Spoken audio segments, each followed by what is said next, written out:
ایک دن حضور صلاۃ الاستسقاء پڑھا رہے تھے جب بارش نہ ہو رہی ہو، تو اس کی جو نماز پڑھائی جاتی ہے اللہ کے حضور دعا کرنے کے لیے، تو اس کو صلاۃ الاستسقاء کہا جاتا ہے۔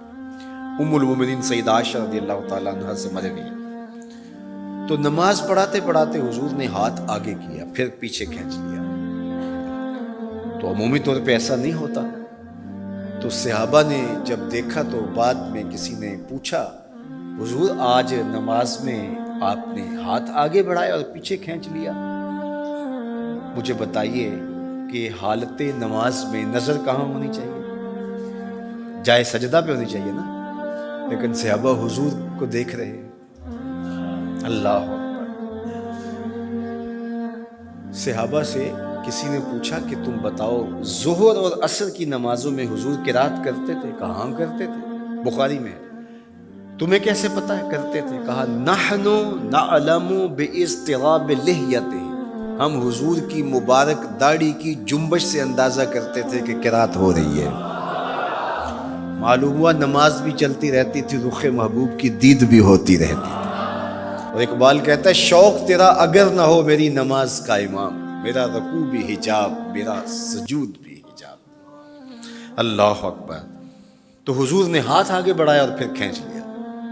پوچھا گیا حضور یہ آج نماز میں ایک نئی چیز ہم نے دیکھی، آپ نے ہاتھ آگے بڑھایا پھر کھینچ لیا۔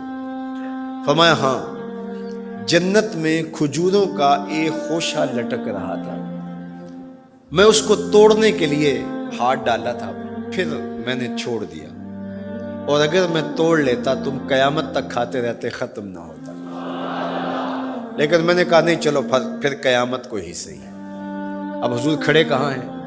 مدینہ المنورہ میں، اور جنت کہاں ہے؟ سدرۃ المنتہا سے اوپر۔ سر پٹ گھوڑا دوڑے، اور تیز رفتار گھوڑا، تازی گھوڑا، 500 سال دوڑنے کے بعد پہلے آسمان تک پہنچا، پھر اتنی موٹائی آسمان، پھر دوسرا آسمان، پھر تیسرا آسمان، درمیان میں پھر خلائیں بھی، پھر وہاں سے 7 آسمانوں کے بعد کہیں سدرۃ المنتہا۔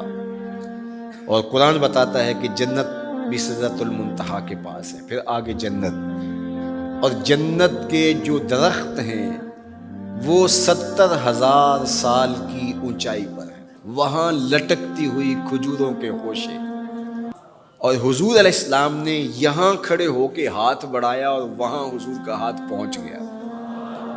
یہ ہاتھ کے پہنچنے کی منتہا نہیں ہے، ضرورت یہاں تک کی تھی لہٰذا یہاں تک پہنچا، اگر ضرورت اس سے آگے کی ہوتی تو آگے بھی پہنچ جاتا۔ تو حضور کا ہاتھ یہاں سے یہاں تک پہنچا۔ یہ حدیث پاک میں نا، میں اور آپ ہاتھ اٹھائیں تو ہمارا ہاتھ کہاں تک پہنچتا ہے؟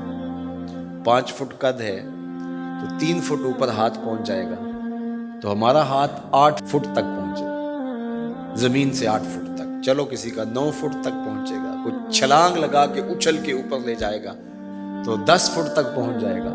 البتہ ہماری نظر بہت تیز ہے، ہماری نظر پہلے آسمان کے ٹمٹماتے ہوئے ستارے دیکھتی، دوسرے آسمان کے ستارے بھی دکھائی دیتے، تیسرے آسمان کے ستارے، چاند سورج میں دکھائی دیتے۔ ہمارا ہاتھ 3 فٹ تک یا 10 فٹ تک پہنچتا ہے، نظر تیسرے آسمان تک پہنچتی ہے، اور جس کا ہاتھ جنت تک پہنچتا ہے اس کی نگاہ کہاں تک پہنچتی ہوگی، اس کی نظر کا کمال کیا ہوگا۔ اس لیے فرمایا انی ارا ما لا ترون واسمع ما لا تسمعون، جو میں دیکھتا ہوں وہ تم نہیں دیکھتے ہو، جو میں سنتا ہوں وہ تم نہیں سنتے۔ اپنے حواس کو نبی کے حواس پر قیاس کرنا یا نبی کے حواس کو اپنے حواس پہ قیاس کرنا سوائے جہالت کے اور کچھ نہیں ہے۔ چے نسبت خاک را بعالم پاک، کہاں ہم کہاں ان کی ذاتیں بابرکات۔ اس لیے فرمایا انی ارا ما لا ترون واسمع ما لا، جو میں دیکھتا ہوں وہ تم نہیں دیکھتے، اور جو میں سنتا ہوں وہ تم نہیں سنتے۔